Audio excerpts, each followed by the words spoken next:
Now that we have understood the meaning of derivative, we have understood the conditions to be satisfied for a contract to be a derivative, let us move on to another aspect, a very important aspect, which is an embedded derivative, right? Now to understand an embedded derivative, let me give you a very simple example. Say we have a bond. Now generally when you buy a bond, what do you expect? You will get principal and you will get interest, right? And is this bond a derivative? The bond is not a derivative. So you have a bond contract which is a non-derivative contract. Now say I add a conversion option on the bond.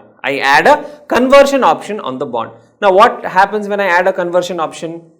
It gives me an option to convert the bonds into equity, right? So I have added a conversion option. Now is this conversion option a derivative? Think of it. Now, is this conversion option a derivative? Think of it. How will the value of the conversion option change? If the share price of the equity increases, if the share price keeps on increasing, then the value of the conversion option will also keep on increasing. So, the value of the conversion option is dependent on an underlying, which is the share price, correct? And that conversion option is nothing but a derivative. Now what have we done? We have embedded a derivative inside a non-derivative contract or in a non-derivative contract. This non-derivative contract is called the host contract, and we have added a derivative inside the host contract which is called the embedded derivative. Now what does this embedded derivative do? Once you have added the embedded derivative to the host contract, the cash flows of the entire contract, which we also call it as a hybrid contract, will change in response to a change in underlying. So what is happening in a nutshell? We have a host contract which is a non-derivative, we have a derivative contract, and we are adding or we are embedding the derivative contract onto the host contract and making a single hybrid contract. And the single hybrid contract will show changes in cash flow as if it is a derivative, right? This is what is the concept of embedded derivative. Please remember, embedded derivative is that only component which is a derivative. The host contract is not a derivative. The host contract is a non-derivative. The conversion option in the example that I gave you, that is an embedded derivative. So, an embedded derivative is a component of a hybrid contract. It is a component of a hybrid contract. And what is a hybrid contract? A contract which has a derivative as well as a non-derivative. Which has a derivative as well as a non-derivative. That is a hybrid contract, and the derivative part is called embedded derivative. An embedded derivative is a component of a hybrid contract. There has to be a hybrid contract which is nothing but a derivative and non-derivative put together. So an embedded derivative is a component of that contract that also includes a non-derivative host. So the hybrid contract has a non-derivative host with the effect that some of the cash flows of the combined instrument vary in a way similar to a standalone derivative. So because you have bundled both the contract, a derivative and a non-derivative contract, some of the cash flows of the combined instrument, it may be a fair value change, it may be a payment linked to an index, we'll come to that, but the cash flows of the combined instrument vary in a way similar to a standalone derivative. So, in a nutshell, what you need to understand is the cash flows of the combined instrument vary in a way similar to a standalone derivative. Means like a standalone derivative changes its value. In the same way, the hybrid contract also changes its value, right? So you will see fair value changes, cash flow changes, which are similar to a standalone derivative. Now, when we say that the hybrid contract has an embedded derivative component, please remember the value of the derivative, it changes based on the change in the price of an underlying. And what that underlying can be, it can be an inflation index, it can be an interest rate, it can be a price of a financial instrument. Like I have understood in case of derivative, the embedded derivative also changes, the value also changes based on the value of an underlying, right? And the underlying can be any variable, just that it cannot be a non-financial variable specific to the entity. So whatever exceptions we have learned for derivative, the same applies for embedded derivative also. This is more for a conceptual clarity rather than for an examination purpose as to what is an embedded derivative. To give you examples, one example we already discussed, that in case of a convertible bond, the convertible bond is the hybrid contract. In that, bond is the host contract and the conversion option is the derivative contract, because the value of the conversion option changes based on the value of underlying equity shares. Then if there is a lease agreement, lease arrangement where there is a payment which is based on, let us say, inflation index or interest index, right? If there is a lease contract where you have a variable payment dependent on changes in interest rate, etc., then in that case the host contract is the lease agreement and the variable portion which is dependent on inflation rate, that is the embedded derivative option, right? So even in case of a lease contract where there are payments which are dependent on an index rate, you have a host contract, that is the lease contract, and the variable payments are the embedded derivative, right? Because the value changes in response to a change in the underlying. Then taking another example, say there is a contract of sale between two Indian parties, but the settlement will be based on USD prices. So the original sale contract is the host contract, the settlement which is based on US dollars, the price which fluctuates based on currency changes, that is the embedded derivative. Now say for example there is a lease contract which has a fixed annual payment and it states that every year the payment will increase by, let us say, 1 lakh per year. Okay, so there is a variable component which says every year it will increase by 1 lakh. Now, is this increase by 1 lakh, is that an embedded derivative? It is not an embedded derivative because the 1 lakh is not changing. The value of the embedded derivative is not changing because of changes in an underlying, and hence there is no embedded derivative, right? So in a nutshell, whenever we talk about embedded derivative, we are talking about a hybrid contract. The hybrid contract has a host contract and an embedded derivative component. Now that we have understood the concept of derivative and also the embedded derivative, let us have a look at the accounting aspect. Accounting, my friends, for derivative, the concept or the principle is very simple. Accounting is complex, but principle is very simple. What is the principle? All derivatives will have to be accounted for as fair value through P&L. Very simple. At fair value through P&L. But if a derivative has been designated as hedging, or if a derivative qualifies to be designated as hedging, then the accounting will be as per hedge accounting. Okay, so derivative accounting is very simple. All derivatives will be accounted as fair value through P&L. That is one aspect, and the only exception is if the derivative qualifies for hedging, which we will understand in the hedging part, right? So if it qualifies for hedging, so whatever the principles are given under hedge accounting, that is what we have to follow. Otherwise, fair value through P&L only. Now that we have understood the meaning of embedded derivative, let us understand how do we account for embedded derivatives. Please remember, when we say embedded derivative, there has to be a host contract and there is a derivative contract which is embedded onto the host contract. That is what we call as an embedded derivative, and the entire instrument we call it as a hybrid contract. Now the question is, how do we do the accounting for them? Are we required to separate the host contract and the derivative contract, or are we required to combine them and account for it? That is what we are going to understand. Now the standard makes it very simple. There are few principles that we need to keep in mind whether we need to separate the embedded derivative or not. The first thing that you need to check is if the host contract is a financial asset. Means what? If the host contract is classified as a financial asset, then there is no need to separate. For example, if I am holding convertible bonds of an entity,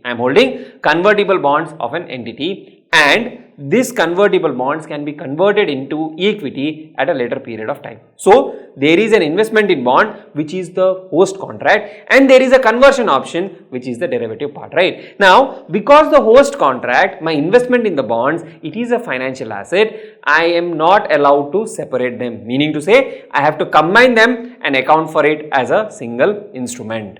So first thing that we have understood is if the host contract is a financial asset, then you will not separate. You will account for the host contract and the embedded derivative as a single contract. He will classify it as a financial asset, and depending on the classification, most likely it will fall under FVTPL, because whenever there is a derivative component, these are not solely the payment of principal and interest, and most likely they will fall under the FVTPL classification, right. So that is as far as financial asset is concerned. Now in other cases, there are some instances where you cannot separate the host contract and the embedded derivative. The first one is when the economic characteristic and the risks of the host contract are closely related to that of the embedded derivative. Now, so if an entity is holding a financial asset, you cannot separate, and there are three other cases where the entity cannot separate the embedded derivative from the host contract. The first one is when the embedded derivative has economic characteristic and risks that are closely related to that of the host contract. Meaning to say, you have to check what are the economic characteristics, what are the risks in the embedded derivative, and you have to see what are the risks and economic characteristics of the host contract. If these are closely related, then you will not separate them, you will account for them as a single contract. Now, to give you some examples, say for example, the company has issued a bond. The company has issued a bond, and the principal and the interest payments are indexed to the equity share prices. Meaning to say, as and when the equity share prices go up or come down, the amount of payment that will be made will change, right. So, you have issued a bond which is a liability, and there is a derivative component which states that the payment will be dependent on the value of equity shares, right. So, there is a host contract which is the bond, and there is an embedded derivative which is linked to the equity prices. Now, here tell me, the risk and the economic characteristics of the host, that is primarily of a financial liability, is that the same as that of an equity? Of course not, right, because equity or equity prices have different characteristics, they have different risk. The bond will have a different characteristic, it has a different risk. So, these are not closely related, and hence you will separate them, and account for them as independent contracts. Now, taking another example, say there is a bond contract, okay, the company has issued a bond. The interest is linked to the inflation index. Interest is linked to inflation index. Now, interest payment is linked to inflation index, which is a derivative, and we have to check whether the interest which is based on the inflation and the host contract, do they have same characteristic or do they have similar risk?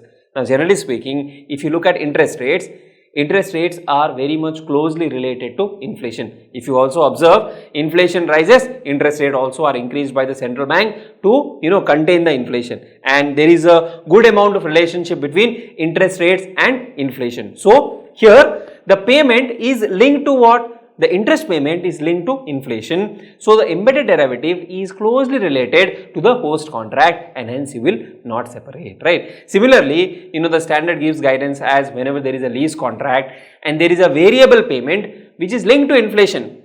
Now, whenever there is a variable payment linked to inflation, are these two related? Now, think of it. Normally, how will you increase the rentals? Based on the general increase in the prices, right. So, the rental increase is closely related to inflation, because in most of the circumstances, lease rentals are increased based on the general increase in prices. So, if there is a component of variable lease payment which is related or which is linked to inflation index, then that portion is related to the host contract, and hence you will not separate them, right. So, these are some cases which highlights where you need to separate and where you don't need to separate. So, the thing that you have to keep in mind is, if the host contract has economic characteristics and risk which are closely related to that of the derivative, that is the embedded derivative, if they are closely related, you will not separate. If they are not closely related, you will separate.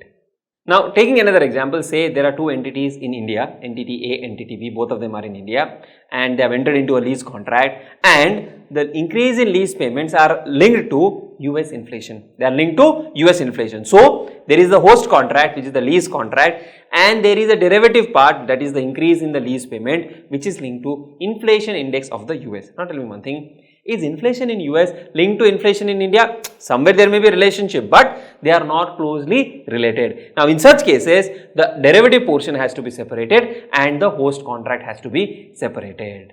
So whenever we look at a lease contracts, and if lease contracts has some kind of embedded derivative where payment is linked to something else, then you have to see whether those payments are closely related to the host contract. As I explained to you, if it is based on inflation, let's say the domestic inflation, then by the inflation rate normally the lease rentals would increase. That is how the industry functions. So that can be said to be closely related. But if it is inflation based on outside the country, then it is not closely related. Similarly, if there are payments which are based on sales, then that can be considered to be closely related to the host lease contract. For example, if a car is given on lease and the payment requires that based on the number of kilometers or on total sales, you have to pay some variable portion, then that is closely related to the original contract. But if we say that it has to be based on profit after tax, or if it has to be based on net profit of the company, then it is not closely related, because for profit after tax there are multiple other factors. There is not only the car, right? There are other factors like other costs, other expenses and all of that, whereas the sales that is generated is dependent on that particular asset which is on lease, hence it can be considered to be related, right? So now these are the few examples I have discussed. You are not required to go in too much of depth of each kind of separation of embedded derivative from the host contract. Let us take one more example and understand whether the embedded derivative has to be separated from the host contract. Say for example, there is one entity A, another entity B. A is based out of India, B is based out of France, right? Now entity A sells oil to entity B, and this contract is denominated in Swiss francs. The contract is denominated in Swiss francs. Now Swiss franc is not the functional currency of entity A, neither it is the functional currency of entity B, right? Now here, when the contract is denominated in Swiss franc, after 30 days or 60 days, whatever is the due date, entity A will receive Swiss franc. Now globally, if you see, oil contracts are traded and settled in US dollars. Oil contracts are settled in US dollars. So technically, entity A should have received US dollars, but it is not receiving US dollars, it is receiving Swiss francs, right? So what the standard says here is, this option to receive Swiss francs under the contract is an embedded derivative, because globally the contracts are not settled in Swiss franc, neither it is the functional currency of the buyer, nor it is the functional currency of the seller. Hence there is an embedded derivative option which is nothing but a forward contract to receive Swiss franc. So you have to separate that part and then you will have to account for it accordingly. So the forward contract to receive Swiss franc, that will be accounted for separately. So what happens? You sell the goods, that will be accounted as per your normal sale accounting, right? And on the due date you will receive the amount, but that amount till the time you receive will be considered as a forward contract to receive Swiss francs, and you will account for it separately as a derivative. So we have understood that if the host contract is a financial asset, you cannot separate the host contract and the embedded derivative. And the second thing that we understood is, if the economic characteristics and the risks of the embedded derivatives are closely related to the economic characteristics and the risk of the host contract, then also you will not separate them, right? Moving on, what the standard says is, if you create another instrument with the same terms as the embedded derivative, you have to see whether the separate instrument would meet the definition of a derivative. Meaning to say, what you have to do is basically create a new contract with the same features as the embedded derivative, right? And check whether the standalone contract would meet the definition of a derivative. If it meets the definition of derivative, you can separate it. If it does not meet the definition of derivative, then there is no question of separating, because here we are saying because here what are we ultimately saying? Though the nature is that of a derivative, but it does not meet the definition of derivative as per Ind AS 109. So if you create a separate contract, or if you have a separate contract with the same terms as that of an embedded derivative, and if that does not meet the definition of derivative as per Ind AS 109, then you will not separate it, you will account for it as a single contract, right? Then lastly, if the hybrid contract is measured at fair value through P&L, even in that case, you do not separate the host contract and embedded derivative, right? So to quickly summarize once again, if it is a financial asset, you are not required to separate the host contract and the embedded derivative. Then coming to other cases, if the economic characteristics and the risks of the embedded derivative are closely related to the host contract, then you do not separate. Then the next one, if you create a separate contract having same terms like that of an embedded derivative and that separate contract does not meet the definition of derivative, then you will not separate it. If it meets the definition of derivative, then you may separate it. And lastly, if the entity measures the hybrid contract as fair value through P&L, then also you are not required to separate the derivative and the host contract. For the last one, the logic is anyways derivative contracts are routed through P&L. If you are routing the entire hybrid contract through P&L, then there is no point in separating. Now sometimes what happens is along with debt there could be a prepayment option or a call option or a put option. Now what are these options? For example, I have borrowed money from a bank. I may have an option to prepay. Maybe I'll have to pay some prepayment penalties, but I have an option to prepay, right? Or there may be a call option or a put option. Generally it happens in case of corporates issuing bonds. Say for example, Reliance has issued bonds to its investors, okay, and Reliance may have a call option. Means what? Whenever Reliance wants, Reliance will call back the bonds, or the investors may have a put option. Whenever they want, they can put back the bonds, right? So the host contract here is the bond or the borrowing, and the prepayment option, the call option or the put option fits into the definition of the embedded derivative, right? Now in such cases, we have to examine or we have to see whether this option to prepay or the call option or the put option, is it closely related to the host contract? Because if it is closely related, we will not separate. If it is not closely related, we will have to separate, right? Now for this, the standard gives us some guidance, but I would like you to go through an illustration first and then we will come back to the theory, because just throwing around theory, you will not be able to understand. So let's have a look at this question. Entity PQR borrows rupees 100 crores from CFDH Bank Limited, CFDH Bank on 1st of April of year 1. Interest is payable at 12% per annum and there is a bullet repayment of the principal at the end of the term of the loan is 6 years. So there is a 6-year loan and interest has to be paid at 12% per annum and the amount borrowed is 100 crores. The loan includes an option to prepay. So there is a prepayment option. And when can you repay? On 1st April each year. So on any date on 1st of April of each year, you can prepay the loan with a prepayment penalty of 3%. So 3% is the prepayment penalty. If you have to prepay on, let us say, 1st of April of year 6, then you'll have to pay the principal and you'll have to pay the 3% penalty. See, on 31st March, you'll pay the interest. On the next day, you'll have to pay back 103 crores, 100 rupees of principal and 3 crores of penalty. There are no transaction cost, okay. Without the prepayment option, the interest rate quoted by the bank is 11% per annum, okay. So, if you don't want to prepay, bank says, we'll charge you 11%.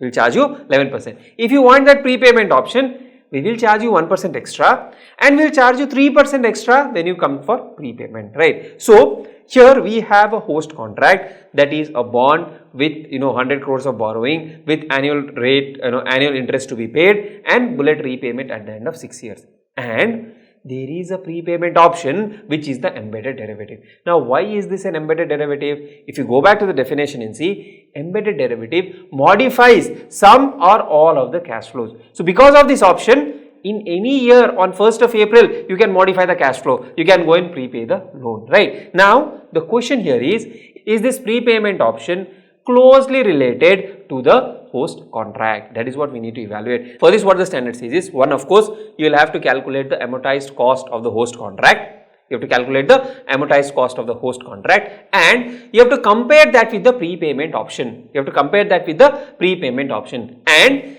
on each exercise date, if the price of the prepayment option is approximately equal to the amortized cost, then they are closely related. What do you mean by that? Let us work around this question. Let us calculate amortized cost on each date and then let us see whether the prepayment price, there is a price for prepayment, right? 103 crores. Whether that price is approximately equal to the amortized cost of the contract, right? And then we will be able to figure out whether these are closely related or not. So here, as I told you, there is a host contract, that is interest at 12% per annum and bullet repayment, right? Now you are paying interest at 12% per annum and there is a bullet repayment, that is considering the prepayment option. So there is an embedded derivative which is the prepayment option, right? And this is at what? 3% of principal. you have to prepay, means principal plus 3% of principal, that is what you have to pay when you are doing the prepayment. Now, how do I account for this host contract? Whatever are the interest stream, I will see what is the market rate without the prepayment option. What is the market rate without the prepayment option? So, basically, I will discount this at 11%. So, let us do that. Okay, 1, 2, 3, 4, 5, 6. It's a 6-year loan, right? I am not writing dates. You can write the dates also, because years makes it slightly easier for me to explain. You can write the dates 1st April till 31st March of year 2 and so on. You can also write that, right? Now, what is the out payment? Payment here is 100 crores into 12%, that is 12 crores. So, each year you have to pay 12 crores and last year you will have to pay 112 crores, right? Then present value factor at 11%.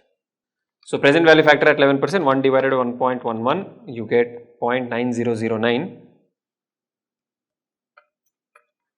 0.9009, then once more equal to 0.8116, 0.8116, then equal to 0.7311, 0.7311, then equal to 0.6587, 0.6587, then equal to 0.5934, 0.5934, and once more equal to 0.5346, 0.5346, right. So, this is the present value factor. What is the present value? The present value is 12 multiplied by 0.9009, you get 10.81. So, like this we can calculate for all. So, the present value comes to 104.22, right. So, the interest payment of 12 crores each year and bullet repayment of 100 crores at the end of 6 years results in a fair value of 104.22 crores. So, we will prepare the amortization table schedule, right, or you can add it here also. I am adding it here, you can prepare separate tables also. These are things which you have been doing frequently, right. So, here interest at 11%, closing balance, right. So, interest at 11% is based on what? 104.22 multiplied by 11%, that is the interest payment, 11.46. Closing balance is opening balance plus interest minus payment. So, closing balance of 103.69. If at all you are getting confused, prepare a separate amortization table, it is absolutely fine, right. Then here interest will be on this 103.69 into 11%, which is 11.41. Then opening balance plus minus payment, you will get 103.09. So, similar interest here 103 multiplied, similarly interest here 11.34, which is 103.09 multiplied by 11%, and closing balance is 102.43, interest, closing balance, interest, closing balance, interest, closing balance is 0, because you would have repaid the entire loan back, right. Now, prepayment, if you do, what is the price? 103, 103, 103, 103, 103, right. And what is the difference? Difference is 103.69 minus 103, which is 0.69, 0.09, minus 0.57, minus 0.13, and minus 1.3 and minus 2.11. If you look at it in percentage terms, this divided by 103.69, 0.66%.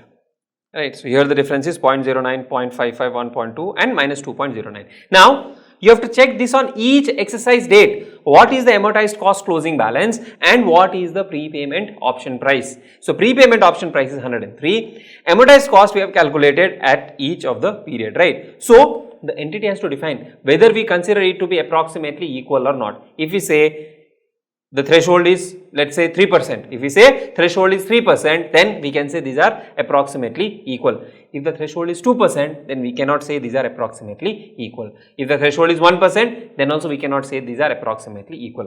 So, basically what you need to check is between this amortized cost and the prepayment price, are they approximately equal? If they are approximately equal, then they are closely related. What are closely related? Prepayment option and the host contract, they are closely related. If they are not approximately equal, for example, if you say that no 2% is the threshold and because here it is excess of 2%, so these are not approximately equal, then the embedded derivative is not closely related to the host contract and they will have to be separated. Just to give you another example, just to modify this slightly. say if the prepayment option is 110, then these are not closely related because you have to pay 10% extra. Right from day one you have to pay 6% extra. So these are not closely related. These are not closely related because they are not approximately equal. So whenever there is a prepayment option, a call option or a put option in a debt, you will need to check whether the amortized cost is approximately equal to the prepayment option price, right? So if it is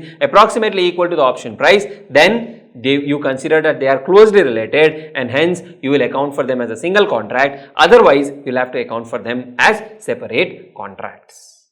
So what the standard says is a call, a put or prepayment option which is embedded in a host debt contract is not closely related to the host contract unless the options price is approximately equal on each exercise date to the amortized cost of the host debt instrument, or the exercise price of a prepayment option reimburses the lender for an amount up to the approximate present value of the lost interest for the remaining term of the host contract. So what it basically means is, the first one you've already seen an example, that the price of the option must be approximately equal to the amortized cost, and the second condition which says that whatever is the prepayment price you are paying, that must approximately reimburse the lender for the lost interest over the balance period of host contract, right? If any of these two conditions are satisfied, then the option, the put option or the call option or the prepayment option, the option is closely related to the host contract and hence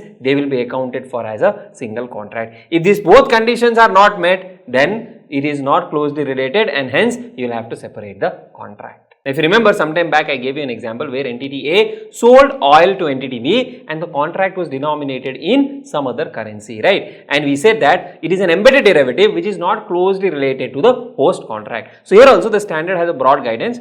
A quick, we'll make a quick note of these and you can quickly revise these a couple of times because sometimes you may get a theory questions on these aspects, okay? But don't break your head too much into it, trying to understand in-depth logics of each of these items because that is not necessary at your level, right? So what the standard says is, an embedded foreign currency derivative in a host contract, that is an insurance contract, insurance contracts are outside our syllabus anyways, or not a financial instrument. So basically an embedded foreign currency derivative in a contract of a non-financial item. The example we gave was an embedded foreign currency derivative in a sale transaction, right, is closely related to the host contract provided, number one, it is not leveraged. There must not be any kind of leverage. Leverage generally we see in case of your futures and option contract. It does not contain an option feature, so there is no option feature, and requires payment denominated in one of the following currencies. So basically what it says is, if there is a foreign currency embedded derivative and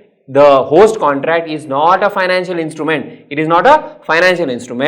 then such derivative is closely related to the host contract provided it is not leveraged, it does not have an option feature, and the settlement happens in one of the following currencies. Number one, functional currency of any substantial party to that contract. So for example, if the settlement was to happen in INR, INR is what? Entity's A functional currency. So if the settlement is happening in INR, which is entity A's functional currency, then in that case, the contract, the embedded derivative is closely related to the host contract. Why? Because you are getting payment in the one of the entity's functional currency, or the currency in which price of related goods or service is routinely denominated in commercial transactions around the world. So it is not settled in INR, it is not settled in Euro, it is settled in USD, and USD is one which is commonly used to settle such transaction. Then even in that case, this embedded derivative to settle in USD is closely related to the host contract. And the third option is a currency that is commonly used in contracts to purchase or sell non-financial items in the economic environment in which the transaction takes place. So in the economic environment, say for example, the trade is settled in Singapore, in that economic environment, what is the currency which is normally used? If in that currency the contract is denominated, then also we will say it is closely related. So to summarize again, I know it can be overwhelming. To summarize again, if there are foreign currency embedded derivatives and the host contract is not a financial instrument or it is a contract or non-financial item, then the foreign currency embedded derivative and the host contract, they are considered to be closely related if there is no leverage. Second, there is no option feature. Third, the currency for settlement is either the functional currency of one of the substantial party, or it is the currency in which the transactions are normally settled, or it is the currency of the economic environment where the transaction has taken place. If these conditions are satisfied, then we can say that the host contract and the embedded derivative are closely related. Meaning to say what? Then you will not separate the embedded derivative and you will do the accounting only for the hybrid contract. But if they are not closely related, for example, in our case where the transaction was settled in Swiss franc, it is not the currency of entity A, it is not the currency in which the transactions are settled. In such situation, you will consider that the embedded derivative is not closely related to the host contract. And if it is not closely related to host contract, what do? You will have to separate them and account for it accordingly. Now, once we have identified that the embedded derivative has to be separated from the host contract, how do we measure the embedded derivative? What will be the value at the time of separation? For this, what the standard says is categorize the embedded derivatives into two parts. One, non-option based embedded derivatives, for example, your futures, forwards, swaps, etc. And second one is option based embedded derivatives like your call option, put option, interest option, etc. Right? What is the difference between these two? Non-option based have to be mandatorily exercised, have to be mandatorily executed, whereas option based may be exercised, may not be exercised, right? As far as non-option based contract are concerned, the initial fair value at the time of separation should be 0. It is considered to be 0. For example, if I enter into a contract to sell something at future at a particular rate, if I enter into a contract to sell something at a future date, at the time of entering into the contract, the value of the contract is 0. Subsequently, price changes, time value changes, etc. will result in changes of the future contract. But initially, the fair value of the contract will be 0, because when I enter into a contract with you, at that point of time, there are no changes to the value of the contract. For example, if I agree to sell 100 USD at 80 rupees. And right now, the future value is also 80 rupees. So, at that point of time, the fair value of the contract is 0, because the value has not changed. But then, let us say the value becomes 81, the future value increases to 81, then I have lost 100, you have gained 100, right? So, the value of a non-option based derivative will change subsequently, but at the time of entering into the contract, the value is considered to be 0, because it is done at fair value only, right? Whereas when it comes to option, we have to determine the value of the option contract considering the exercise price, the time left to maturity, the volatility, the interest rate. You have to consider all of that and then determine the value of the option contract. So, at the time of separation, option based embedded derivatives will have value, whereas non-option based embedded derivative will always be considered to be having a value of 0, right? When I am saying value of 0, I am not saying the contract value. I am saying on a net gain or loss basis, what I will receive or what you will receive will be 0. For example, if I say that I will sell $100 to you at 80 and immediately the next second I cancel the contract, ignore the cancellation charges, will there be any fluctuation or movement or changes? There will not be any movement or changes, and what I will receive will be 0, what you will give also will be 0, because the contract has been immediately cancelled or settled. The value has not changed, right? So, whenever there is a future contract or a forward contract, the value changes, the fair value changes, accumulates over a period of time, and this you will be able to better understand once you learn the accounting part. But when it is about an option, if you have to buy an option, you have to pay me some amount, or if I have to buy an option, I have to pay some amount. When can I say the value of an option is 0? When it is 100% sure that the option will not be exercised. Then, if the option will not be exercised, then where is the question of derivative, right? So, the options will always have a value. For example, if you buy a call option from me with a strike price of 80, you will pay me some premium. Immediately if you cancel or if you sell to somebody, you will also collect the premium, right? So, there also net gain or loss is 0, but at inception there is some value to that option contract, whereas for a non-option based contract at inception there is no value attributed, it is 0. Now friends, we have understood the concept of derivatives in detail. We also understood the concepts of embedded derivative, what is a host contract, what is the hybrid contract and all of that.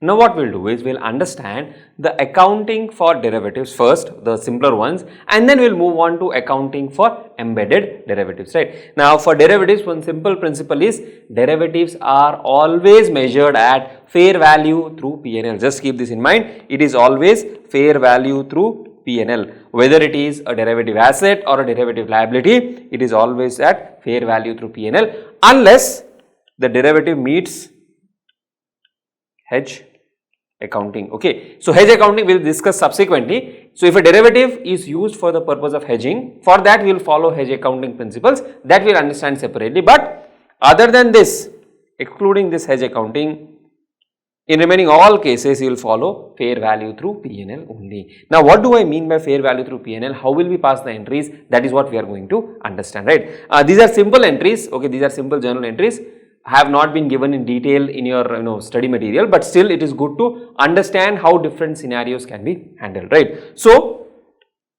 talking about derivatives, first we will talk about forward or a future. Okay, though the exact definitions of each of these are different, future is more structured, it has a standardized lot size and all of that. Forward is more one-to-one, it is more negotiated, but still accounting treatment is by and large the same, right. So say for example an entity enters into a forward contract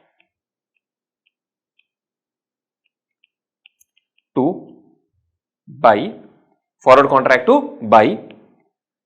shares of, let us say, RIL. Shares of RIL. So a forward contract to buy shares of RIL after 3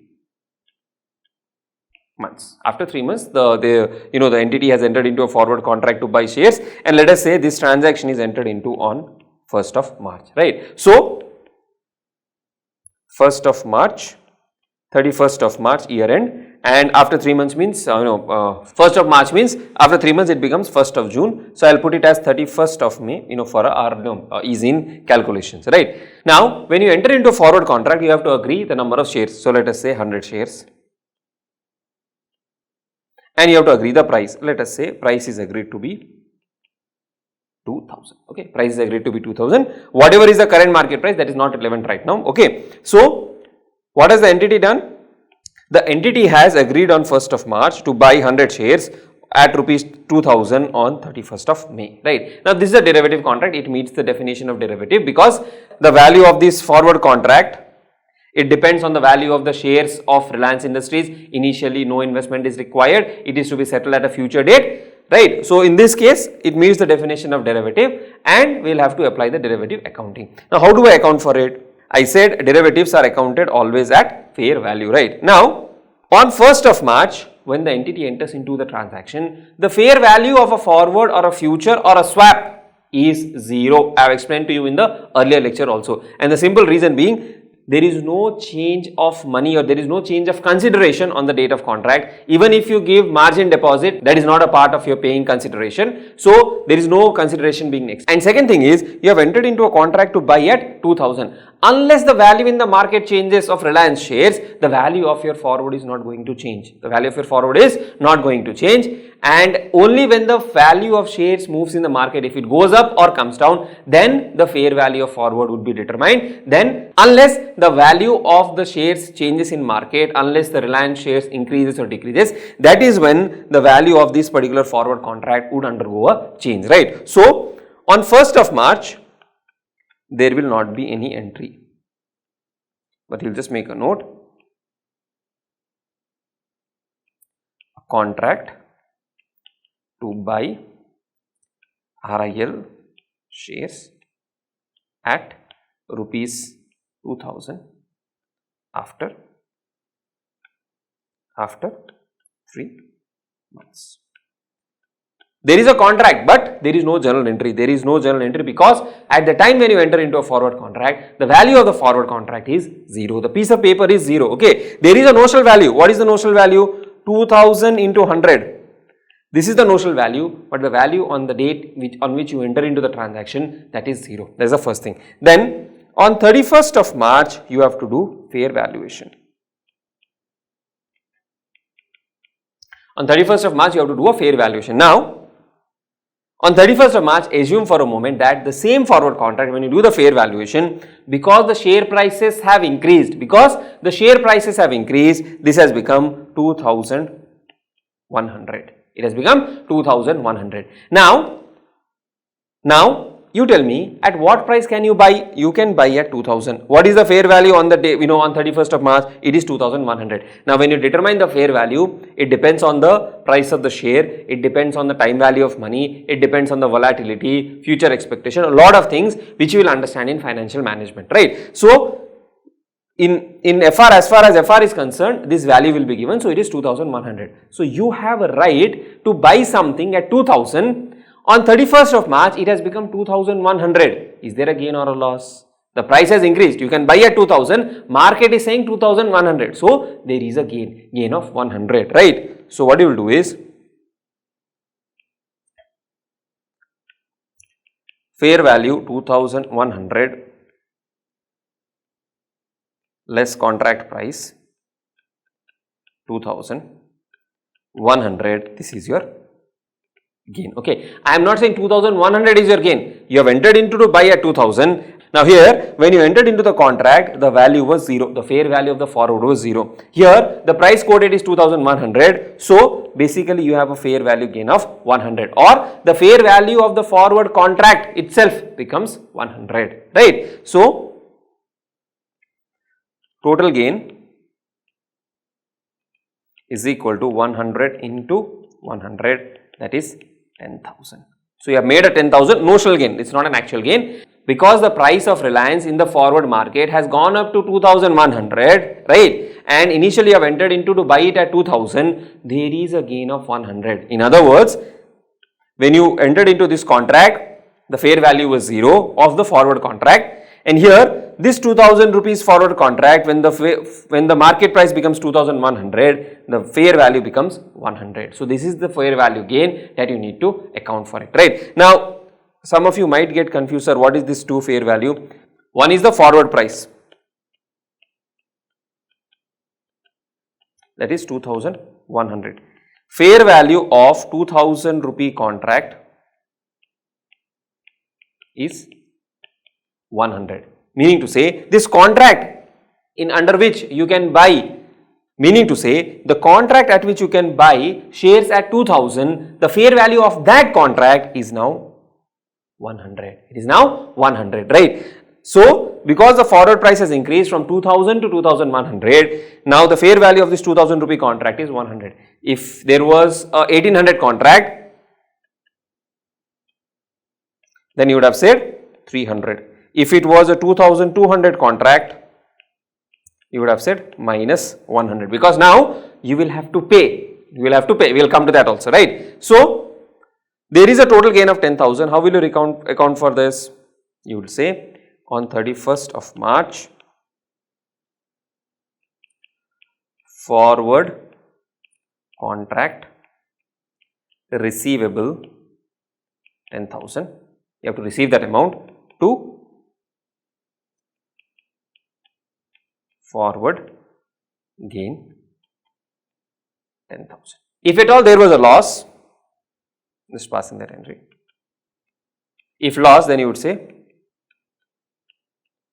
forward loss or loss on forward contract, debit, let us say 10,000 to forward contract payable 10,000. Sir, why do we need to pay in case of loss? See, if the market reverses, if instead of becoming 2,100, it became 1,900, then you have to buy at 2,000, but you will get something worth only 1,900. So, 100 rupees is the loss, and that 100 multiplied by 100, you get 10,000 of loss, which is payable. Ultimately, if you net settle it, you will have to pay 10,000 on 31st of March, right? Then, coming to the settlement date, let us say on the settlement date, the price becomes 1950. Okay. Now, on 31st of May, price is how much? Price has become 1950, right? What is the fair value of forward?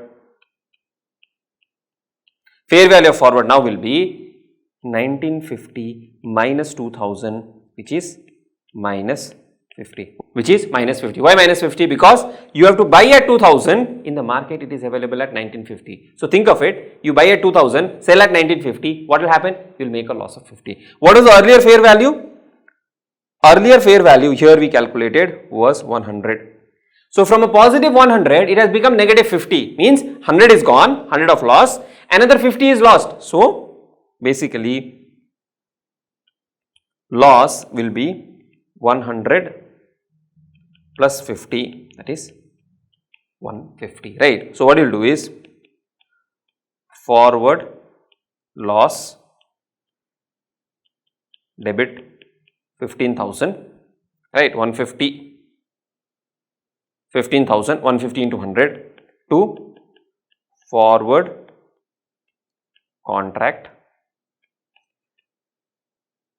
payable 15,000, right. So 15,000 loss here, 15,000 payable, 10,000 gain here, 10,000 receivable. So on a net basis what will happen? You will receive only 5,000. On a net basis you will receive 5,000. So if the contract is net settled,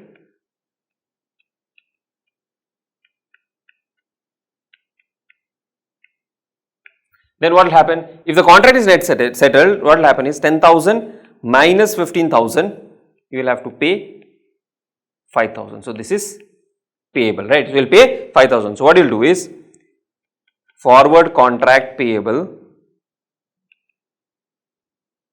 15,000 to bank 5,000 to forward receivable 10,000. So ultimately you paid 5,000 and settled the contract. Again coming back, as on 31st of March you made again 100 into 100, that is 10,000. Here you made a loss. How much loss? You have to compare 2150 to 1950. There is a reduction of 150. So minus 150 into 100, you made a loss of 15,000. So net loss is how much?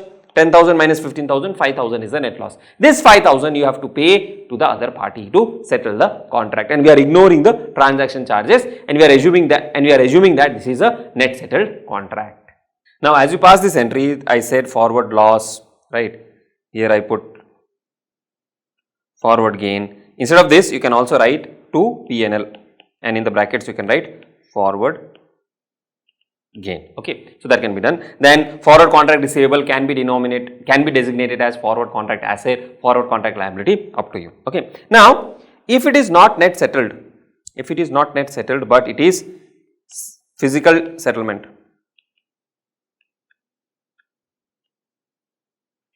if it is physical settlement, then how do we do the accounting for it? Now in physical settlement what will happen? Pay 2,000 into 100, that is 2 lakhs. You pay 2 lakhs, but you receive shares. Please remember, shares are again financial assets. Okay, shares worth how much? What is the fair value of shares you will receive? 1950 multiplied by 100, that is 1,95,000. So you paid 2 lakhs. You got shares worth only 1,95,000. Sir, why will we get at 1950 fair value? Because on the date of expiry, the forward price will be equal to the spot price. Okay, on the date of expiry, let's say today is the expiry. Today, if I say I will sell a forward to be settled today, normally it doesn't happen, but assume for a moment I will sell you a forward to be settled today, and today's price is 1950. So the value of the forward will also be 1950. I cannot charge a premium, or I cannot give you at a discount, right? So when you receive shares worth 1950, you will debit investment in RIL, which is your financial asset, by how much? 1,95,000. You will credit bank by how much? 2 lakhs. Sir, then where is the balance 5,000? Why are we paying 5,000 extra? Because there has been fair value changes. So what you will do is, you will debit forward contract payable. How much? 15,000 was the balance, right? That is debit, and you will credit forward contract receivable, that is 10,000, right? So this makes it 210, this makes it 210, the entry is balanced, and you get investments in Reliance shares, which is a financial asset. Again, this you carry at fair value, right? So the summary of the discussion is, whenever we have forward contracts, initially the value of the forward contract is 0. Subsequently, based on the fair value changes, you will recognize the gain or loss. How to determine the fair value of the contract? Very simple. Fair value of the contract is equal to market price minus exercise minus agreed price. Okay. So basically the difference between the market price and agreed price will be the fair value of contract. That is why on the date of execution, both of these would be same, the market price and the agreed price, and hence the initial fair value is 0. Subsequently, let us say you have agreed to buy, market price goes up to 2100 minus 2000, then 100 becomes the fair value. This is when you are buying. When you are selling, if it is a selling contract, if you have agreed to sell, then you will have just to do the opposite, that is agreed price minus market price. Why? Because if the market price increases, you will make a loss, right? So here it will be 2000 minus 2100, there will be a loss of 100.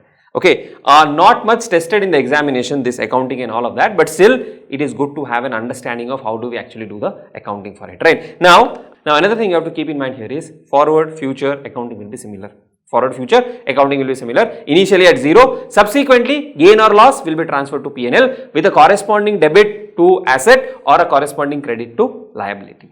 Now a small tip for you in the examination, no need to separately calculate the fair value of the contract and do that, because sometimes it might be confusing. So what you can simply do is, what is the agreed price? Let us say in our case it was 2000. On 31st of March, what is the price? Price is 2100. So there is a 100 rupees gain, right? Then on 31st of May, what is the price? 1950. So from 2100 it has come down to 1950, so there is a loss of 150. So this is one way in which you can do it easily. This is also absolutely fine, and you can calculate it more accurately without any confusion. Now let's take the example of options. Okay, say for example, again you buy a call option. So the details are again Reliance Industries Limited, strike price is 2000, expiry 3 months, okay, and premium is, let us say, 50 rupees, and again your lot is 100. Okay. So you have agreed to buy shares of Reliance at 2000 rupees after 3 months, 100 shares, and what is the upfront premium you need to pay? 50 rupees, right? Now when you talk about this premium basically represents the value of the option, So unlike in case of forward, where we said the initial fair value of a forward contract is 0, here the fair value of the contract is 50. So when you pay 50, the entry would be call option premium account debit 50 into 100 shares, you would have paid 5000 to bank 5000, right? Now assume on 31st March the value of option is 75. Why is it 75? Maybe Reliance share prices have increased. And based on that, now the value of option is determined to be 75. What is the original value? Original value is 50. Now the value has become 75. So there is a fair value gain. This fair value gain will be recognized in P&L. So you will say call option premium account. That account, you will increase it by 25, so 75 minus 50 is 25, 2500 to P&L, which is your gain, which is 2500, right? Now your fair value of the option to be 75 and the premium account is 2500 plus 5000, 7500. Now on 31st May, let us say you settle this on a net basis, you don't take the delivery, you do a net settlement, and on 31st May, RIL shares are trading at, let us say, 2050. RIL shares are trading at 2050. So what will be the fair value of option? On the date of expiry, the fair value of the option will be this 2050 minus the strike price 2000, that is 2050 minus 2000, fair value of option will be 50. Okay. Now, if you do a net settlement, what will happen? You will get 50, but how much are you carrying it at? You are carrying it at 75. Okay, you will get 50, but you are carrying it at 75. So, if net settled, sir, can we now you have a question, sir, can we settle options contract through exchanges on net basis? You cannot do it. The only thing you can do is you have to sell the option in the market, right? So, net settlement is like selling. So, you will get 50, which is the fair value of the option if you do a net settlement. So, bank account debit 5,000 to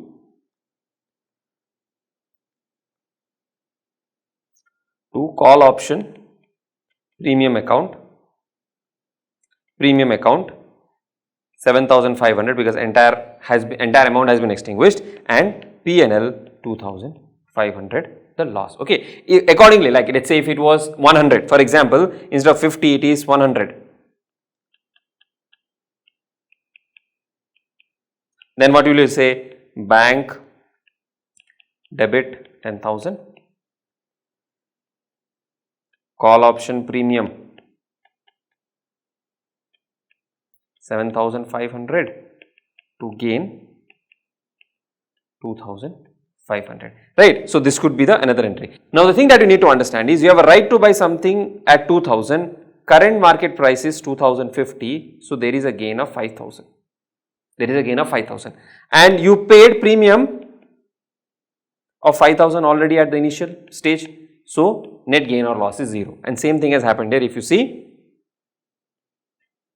2,500 of gain recognized here and 2,500 of loss recognized here, 0. Okay, but if you see the next part, if you see the gain scenario where the gain is 2,500 and earlier you have recognized a gain of 2,500, total gain is 5,000, which is nothing but this 2,100 minus 2,000, right? That gives you 10,000 of gain minus 5,000 that you have paid. So, the net gain comes to 5,000, right? Simple logic, nothing complicated. You just need to build it logically and do the accounting for it, correct? Now, what if it is gross settled?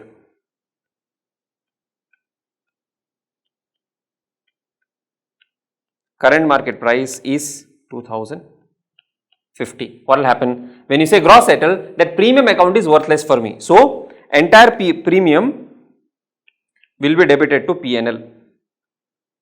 How much was that? 2,500 here and 5,000 here, right? So, 7,500 will be debited to P&L. Debit P&L 7,500, credit call option premium 7,500. Okay, that's the first part of it. Then you purchase the shares, debit RIL shares or investment in RIL. How much? At fair value 2,050 into 100. So 205,000. Credit bank, you will pay only 2 lakhs, and credit P&L, which is your gain portion, which is 5,000. Now, if you see on a net basis, what happens? Here P&L debit 7,500, here P&L credit 5,000, so net debit of 2,500, and previous period you have recognized a gain of 2,500. So, on a net basis again it is 0, right, because there is no gain or loss. Now, assume if you say 100, let us say if current market price is 2,100, then you would say RIL shares, investment in RIL shares 2,10,000, credit bank 2 lakhs because that is what you will pay, and credit P&L is 10,000, right. So, if current market price is 2,100, you would say 10,000 of gain here, 7,500 of loss here, that is net gain of 2,500, and previous period gain 2,500. So, on a net basis we have a gain of net 5,000, right. Now, what if the share price is 1,900? What if the current market price is 1,900? You will not exercise the option. So, what you will do is you will pass only this entry. You will pass only this entry because it is not worthwhile to exercise the option. So here the option will lapse and the entire amount will be debited to P&L, right? So when you debit to P&L, here there is a loss of 7,500 and earlier gain of 2,500. There is a net loss of 5,000, which is nothing but the premium that you have paid, right? So this is how you will account for whenever there are option contracts. Now we have understood how do we account for derivatives, the futures, the forwards and the options. Let us now move on and understand accounting for embedded derivatives. Now see, when we talk about accounting for embedded derivatives, first you need to check whether there is a need for separation or not. Okay. Once you have separated, then the embedded derivatives will be accounted for as a derivative, that is fair value through P&L. The host contract will be accounted for as per the applicable accounting principles governing the financial liability. So why not a financial asset? Because if the host contract is a financial asset, then you don't separate. The entire hybrid contract will be accounted for as a financial asset, right? Now just to quickly recap the principles for separations. First, if it is a financial asset, then there is no need for separation. Then if the economic characteristics and the risks of the embedded derivatives are closely related to that of the host contract, then also you will not separate. Then if you create a separate instrument with the terms of the embedded derivative, and if that does not meet the definition of a derivative as per Ind AS 109, then also you will not separate. And lastly, if the entire contract is carried as fair value through P&L, even in that case you will not separate the derivative, right? So first thing you have to check is whether we are separating the derivative or not. If it is not being separated, then you will apply the principles of financial asset or financial liability in total to the entire hybrid contract, right? But if it is being separated, then you will have to separate the embedded derivative, carry it at fair value through P&L, and the liability portion, the host contract, separately as per the applicable accounting principles. Now when we understood about separation or not separation, basically whether the embedded derivative should be separated from the host contract or not, there we said that if the entity has designated a hybrid contract as fair value through P&L, then you don't need to separate. Now what are the cases under which we can designate a hybrid contract as fair value through P&L? Now for this, the standard gives us conditions that we need to understand, right? So what the standard says is, if the host contract is not a financial asset, if the host contract is not a financial asset. So what if it is a financial asset? See, if it is a financial asset, there is no question of separation. If there is no question of separation, that financial asset cannot be taken as ACM because it is not solely the payment of principal and interest. It may fit into FVOCI in some cases, or otherwise it will go into FVTPL. So that you have to independently account for it, independently check for it, right? Other than financial asset cases, what you have to see is any one of the two conditions.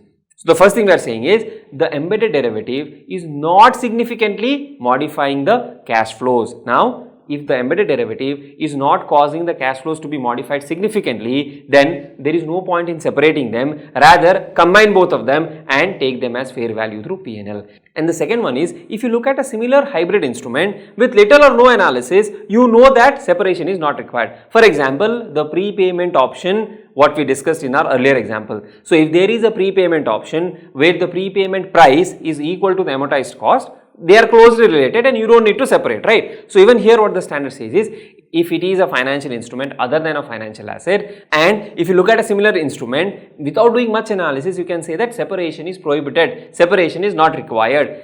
In these two cases, the entity may choose not to separate the embedded derivative from the host contract and designate the entire hybrid contract as fair value through P&L, right? So if at all an entity has to designate a hybrid contract as fair value through P&L, it has to check, first, it should not be a financial asset. Second, the embedded derivative does not significantly modify the cash flows. And third, with little or no analysis, if you look at a hybrid instrument, a similar hybrid instrument, you can make out that separation is prohibited, separation is not required. In these cases, the entity may designate an embedded derivative as fair value through P&L. So far just to recap, first you have to check whether separation is required or not. Okay. Now under that we have seen, if it is a financial asset, separation is not required. Then there are three other cases where separation is not required. The last one we talked about, designation as fair value through P&L, that can be done if these two conditions can be satisfied. If any of these two conditions can be satisfied. The first one is the embedded derivative does not significantly modify the cash flows. That is the first one. And second one is,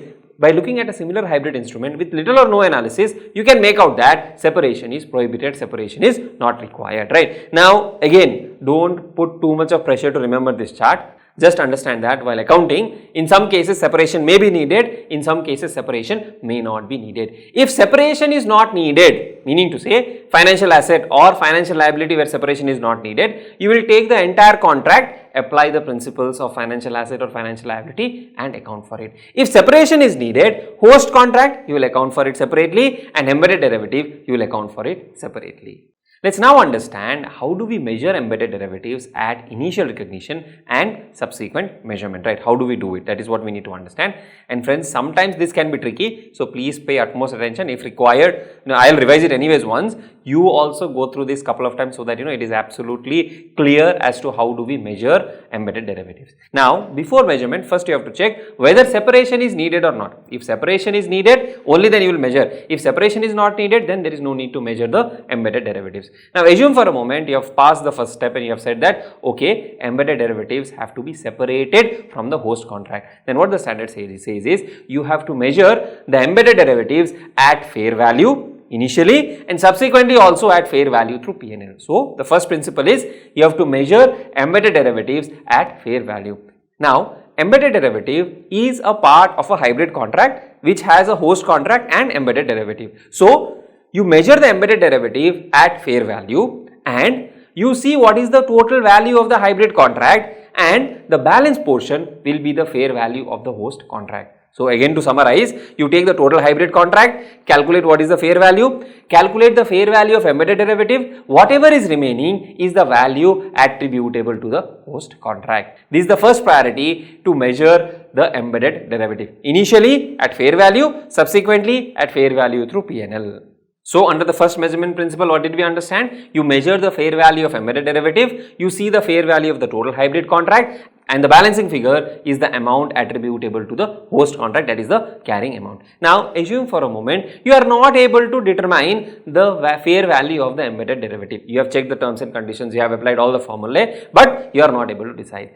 Then what do? Then in that case, you measure the fair value of host contract and see the total fair value of the hybrid contract and the difference will be the value of the embedded derivative. So, meaning to say, first always try to measure the fair value of the embedded derivative. If that is not possible, measure the fair value of host contract and the balance amount is attributable to the embedded derivative. Say for example, the hybrid contract has a fair value of 100. Embedded derivative has a fair value of 10. You are able to determine that. So, the carrying amount of the host contract will be 90. That is the first scenario. If you cannot measure the embedded derivative, then you have to see what is the fair value of host contract. Say fair value of host contract, we have determined it to be 85. Then the value of the embedded derivative will be 15. Right. Now, if you are not able to measure fair value of embedded derivative and also fair value of host contract, then what do? Then the standard says combine both of them, designate that hybrid contract as fair value through P&L. If you are not able to separate, if you are not able to measure it separately, then measure them at fair value through P&L. Let's now have a look at a question. This will help us to understand whether we should separate the embedded derivative or not, and if at all it has to be separated, then how should we do the accounting for it, right? Slightly lengthy question, please pay attention. I will go slightly slowly as well so that you get an understanding of when we should separate, when we should not separate and how should we do the accounting for it. Company A, an Indian company. So, we have company A which is in India, whose functional currency is rupee. So, rupees is the functional currency, enters into a contract to purchase machinery from an unrelated local supplier, company B. Okay, so company A and company B, both of them are Indian companies and both of them have functional currency rupee. The functional currency of company B is also rupee. However, the contract is denominated in USD. Okay, so two companies in India, they have entered into a contract for purchase and sale of machinery and the contract is denominated in US, right? Now, why is that? Because the machinery is sourced by company B from a US based supplier.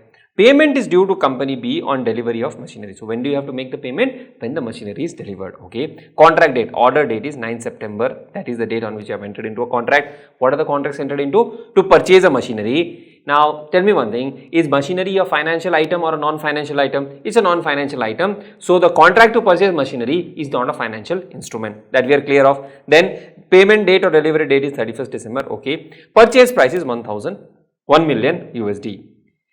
USD rupee forward rate on 9 September for 31st December maturity is 67.8. Now, what does this mean? On 9 September, if you have to enter into a forward contract for USD, then the rate is 67.8 per dollar. USD rupee spot rate on 9 September is 66.4. So the spot rate, that is the rate you have to pay to get dollars immediately on the spot, is 66.4. If you need dollars on 31st of December, then the rate is 67.8. Meaning to say, on 9 September, if you go to the bank, you pay 66.4, you will get $1.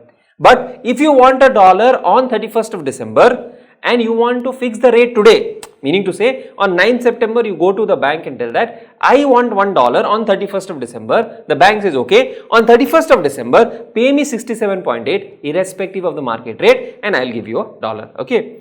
Then USD rupee forward rates for 31st December on 30th of September is 67.5. See what happened here? Here it was 67.8 when the contract was entered into. On 30th of September, it has changed to 67.5 and on 31st December, it has become 67. Company A is required to analyze if the contract for purchase of machinery from Company B contains an embedded derivative and whether this should be separately accounted for on the basis of the guidance in Ind AS 109. Also give journal entries for accounting for the same. Now, if you recollect, we have done a similar example where the two companies, buying and selling oil and denominating the transaction in a foreign currency. And after that, we have also understood that whenever there is a foreign currency denominated transaction, you have to check for few conditions to understand whether the embedded derivative is closely related to the host contract or not, right? So we have seen those conditions. We'll recap those conditions and then we will see whether we can apply the same conditions here as well. Now, in this example, we have Company A purchasing a machinery from Company B at a future date, okay, and they have entered into a contract on 9th of September, right? Now, under this contract, there is a contract to buy a non-financial item which is not a financial instrument, okay. Then, the other part of the contract is Company A has to deliver 1 million USD to Company B. Company A has to deliver 1 million USD to Company B. And please remember, the functional currency of Company A is INR. So, ultimately, Company A will have to use INR to buy dollars and deliver dollars to Company B, right? Now, the amount of INR that the Company A will require depends on USD value, correct? So, here we have a case of an embedded derivative and the question here is whether this embedded derivative should be combined with the host contract or should be separated from the host contract, right? Now, for this, we have to check which condition. We have to see whether the embedded derivative is closely related to the host contract or not. Now, whenever there is a foreign currency embedded derivative in purchase or sale of a non-financial item, when do we say that the embedded derivative is closely related to the host contract? First thing is if it is denominated in the functional currency of the substantial party, right? Now here both the parties are in India, both the parties have functional currency as INR or rupee, but the contract is denominated in USD. So here when I am denominating a contract in USD, I am not denominating that in the functional currency of a substantial party. So that condition is not met. Second condition is such type of transactions are generally settled in the US dollars. For example, in case of oil contracts, they are generally settled in USD. But is that the case with machinery? Machinery you can buy in INR, machinery you can buy in any other currency, right? There is no mandate that or there is no practice that purchase or sale of machinery will be settled in USD. So the second condition is also not met. Then the third condition is that the currency in which the embedded derivative is denominated, that has to be the currency of the primary economic environment where the transaction has taken place.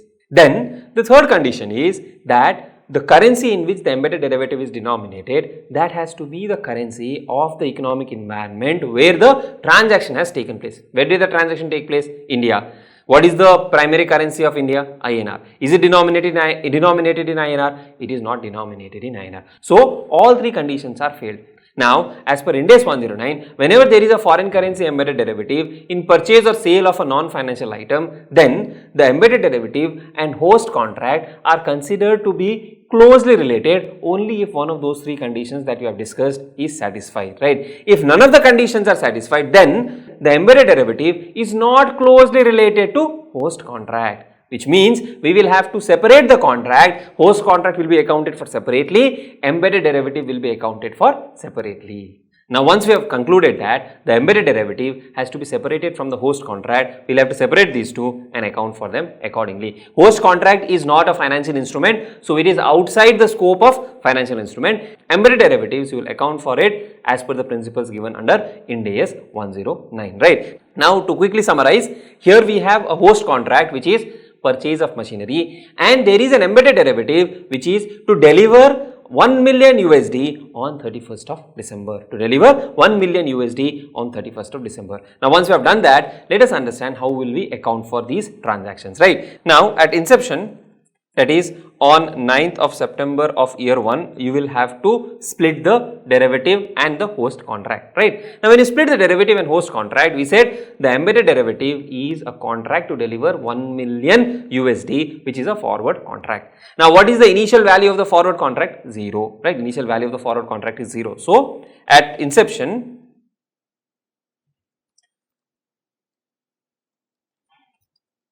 separates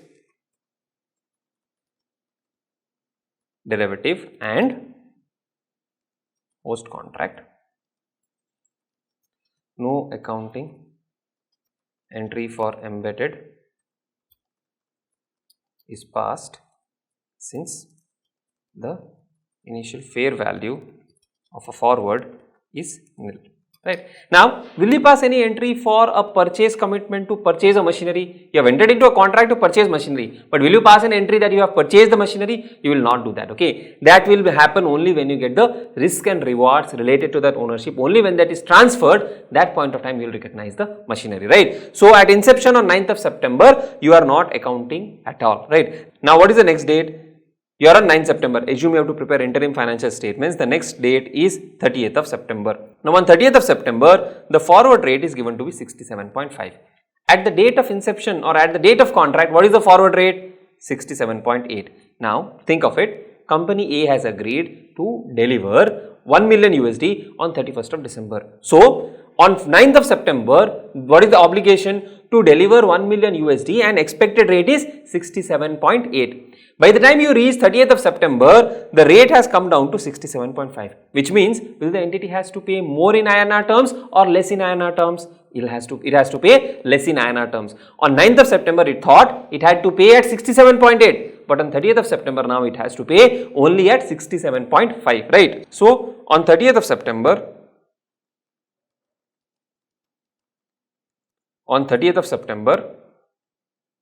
year 1 you will have to calculate what is the fair value gain or loss. 67.8 minus 67.5 multiplied by 1 million. Okay, so the fair value gain or loss is equal to 67.8 minus 67.5, which is 0.3. So 1 million into 0.3 is 3 lakhs. Okay, you can use your calculator if you want to. So what will be the journal entry? Journal entry will be, because there is a gain, you have to recognize an asset. Because there is a gain, you have to recognize an asset. So derivative asset, debit 3 lakhs, and to P&L 3 lakhs. Why 3 lakhs to P&L? Because there is gain. So gain on forward leg.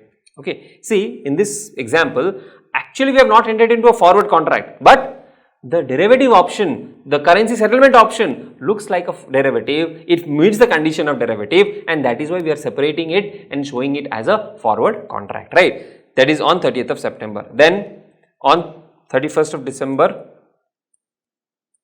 of year 1. Now what happened here? Again fair value gain or loss, right. Now last time you did the fair valuation based on 67.5 and now the rate is 67. So 67.5 minus 67 multiplied by 1 million. So that is 67.5 minus 67, that is 0.5 into 1 million is 5 lakhs.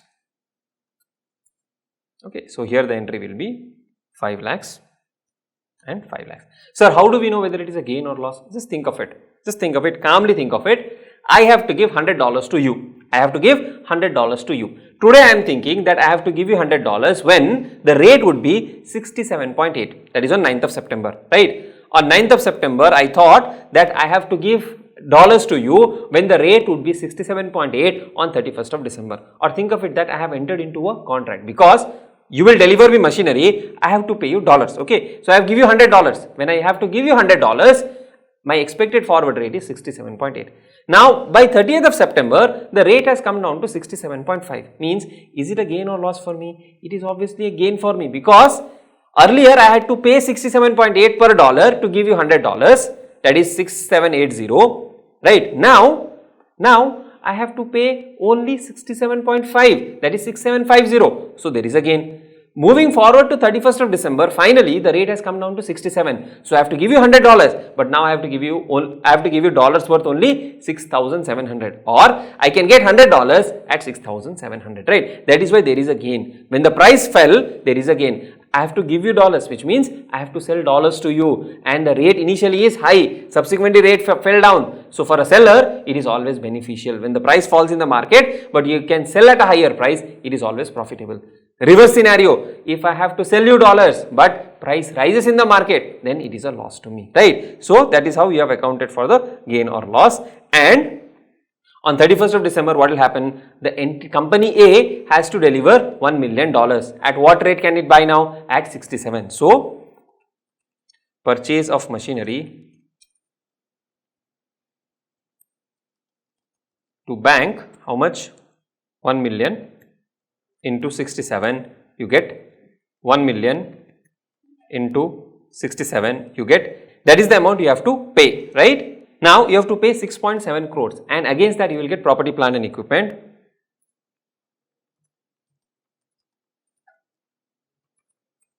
Now, how will I value this property, plant and equipment? Can I say 6.7 crores is the value of property, plant and equipment, or should it be some other term? See, on 9th of September, the entity has committed itself to buy this machinery at $1 million, and the going rate for 31st December delivery on that date was 67.8. So the property, plant and equipment will be capitalized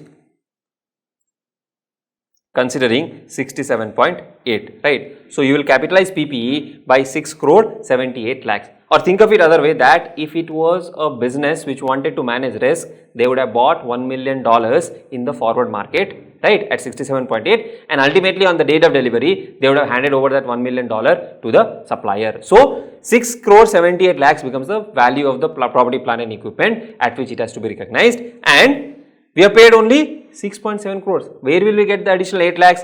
That is from this derivative asset that we have created, derivative asset of 3 lakhs and 5 lakhs. So you will credit derivative asset by 8 lakhs. So 8 lakhs from derivative asset and 6.7 crores through bank, total comes to 6.78 crores. Derivative asset accounts becomes 0. Derivative asset accounts become 0, right? Now, if you see the impact of accounting for these kind of transactions, normally otherwise what you would have done, you would have simply said PPE 6.7, PPE 6.7 to bank 6.7. But actually, there is a hidden derivative in this contract, and because of which the actual value of PPE comes out to 6.78, and though you pay 6.7 only through bank, the balance 8 lakh represents the gain on the derivative leg. Okay, you will understand about these concepts much better when we go to hedge accounting, but just one last time, think of it in a way that on 9th of September, the company has entered into a forward contract to get dollars, which it can use to pay to the supplier. Then they would have paid how much? 6.78 crores, right? So that way, property, plant and equipment here is valued at 6.78 crores. Now, whenever you get questions based on embedded derivatives and also there is a purchase or sale of a financial item, for an examination purpose, follow these steps one by one. That will help you ensure that you don't make mistakes in the examination. First, separate if required. Once it is separated, if it is a forward contract, then the initial value will be 0. If it is an option contract, then they will give the value. At that value, you will account for the derivative, right? In most of the cases, you will have forward based contract only, you will not have option based contract, right? That is the first thing you will do. Then subsequently, at the end of each reporting period, recognize the gain or loss on forward contract. There could be a gain, there could be a loss. If there is a gain, increase the derivative asset. If there is a loss, reduce the derivative asset or create a derivative liability. On the date of settlement, again you do the fair value, arrive at the gain or loss, adjust the derivative asset or derivative liability respectively, and then on the contract of purchase or sale of non-financial item, what you will do is whatever amount is going out of bank or is being received in bank, you will account for it through bank, and the derivative asset or liability will be adjusted against the contract to sell or buy the non-financial item. For example, in our case 6.7 crores was the amount paid through bank. 8 lakh was the derivative asset which got added to the property, plant and equipment, right. Subsequently, we will do one more problem where we have to deliver. Here we have purchased, there we will be delivering, that also we will be understanding. Let's have a look at another question. Here we will be able to understand whether these contracts can be considered as derivatives for the purpose of Ind AS 109 or they are outside the scope of Ind AS 109. Okay. Company Z is engaged in the business of importing oil seeds for further processing as well as trading purposes. Okay, so they import oil seeds, they may use it for processing to produce oil or they may use it for trading purpose. It enters into following types of contract on 1st of October. So, 3 contracts are given. First contract is import of oil seeds from a foreign supplier. Okay. Second contract is purchase of oil seeds from a domestic producer or a supplier. Third is contract to sell oil seeds on the commodity exchange. Okay, so there are 3 contracts. First is you import oil seeds, foreign supplier. Second, purchase oil seeds from domestic, and third, contract to sell oil seeds on the commodity exchange. Now here when we are saying selling on the commodity exchange, it may be physical settlement or it may not be physical settlement. Okay, in India typically you don't have physical settlement, there is only a concept of net settlement, whereas if you look at US and all oil based contracts, there you will have physical settlement as well. Quantity rate is given 100 metric ton at USD 400 per metric ton to be delivered on 31st of March, 50 metric ton at 30,000 per metric ton to be delivered on 31st of January, 50 metric ton at USD 450 per metric ton maturing on 15th of January of year 2. Okay. Net settlement clause included in the contract? Yes, in all the 3 cases net settlement is possible. Then net settlement in practice for similar contracts. So, what has happened in similar contracts? There have also been several instances of the oil seeds being sold prior to or shortly after taking delivery. Now, please remember, whenever we talk about settlement, okay, if there is a sale just before taking the delivery or immediately after taking delivery, it can be considered to be a net settlement, right. These instances of net settlement constitute approximately 30% of the value of the total import contract. So, there is net settlement, but there is also purchase, and there is also physical delivery that is being taken, right. Now, when there is a contract to import 100 metric ton which will be delivered on 31st of March, it can be for 2 purposes. One, it can be delivery based, which is for own use. Now, if it is for own use, then you will apply the own use exemption and it is kept outside the purview of Ind AS 109. But here we are saying that 30% is a significant number. So, 30% of the contracts are net settled, means they are not being settled physically, the physical delivery of oil seeds is not being taken, you are only paying or receiving the net difference gain or loss. So, in that case, it is being net settled. So, the own use exemption will not apply and hence this will meet the definition of derivative under Ind AS 109, right. So, under Ind AS 109, so this will be a derivative contract to buy what? To buy 100 metric ton of oil at USD 400 per metric ton, right. So, it will meet the definition of derivative and it will be classified as a derivative instrument. Now, once it is classified as a derivative instrument, then the changes in fair value will be recognized in the P&L. So, it will be recognized as fair value through P&L. But if I tell you that in 90-95% of the time, the company will take physical delivery, then the own use exemptions apply and it will be outside the scope of Ind AS 109, right. Though a derivative contract, it is outside the scope of Ind AS 109, right. Then, second one, purchase of oil seeds from a domestic supplier 50 metric ton at 30,000. Company has net settled some of the domestic purchase contract. However, these instances constitute only 1% of the total domestic purchase in value. The remaining contracts are settled by taking delivery of oil seeds which are used for further processing. So, now in the second case, though there is net settlement possible, it is only in 1% of the cases, which means what? In other cases, there is a physical delivery that is being taken and we have understood about own use exemption. So, if there is a contract to buy or sell non-financial asset which is for own use, then it is kept outside the scope of Ind AS 109. So, Ind AS 109 will not apply here. See, even here, there is a derivative case, there is a derivative situation, but that derivative contract is outside the purview of Ind AS 109. And lastly, Here you have contract to sell oil seeds on an exchange, and these contracts are required to be net settled on the exchange on the maturity date. Company Z enters into these type of derivative contracts to hedge the risk on its domestic oil seed purchase contracts. See, regarding hedging will come subsequently, but here what is the objective? The objective is to net settle, and the commodity exchange also requires it to be net settled. So whenever there is a net settlement by delivering cash or financial asset, or by receiving cash or any other financial asset, then it is covered under Ind AS 109, and hence you will recognize it under Ind AS 109. Fair value changes will be routed through P&L, but here they are saying it is for hedge. So we will have to see hedge accounting, and the fair value changes will be accounted as per the accounting principles for hedge accounting.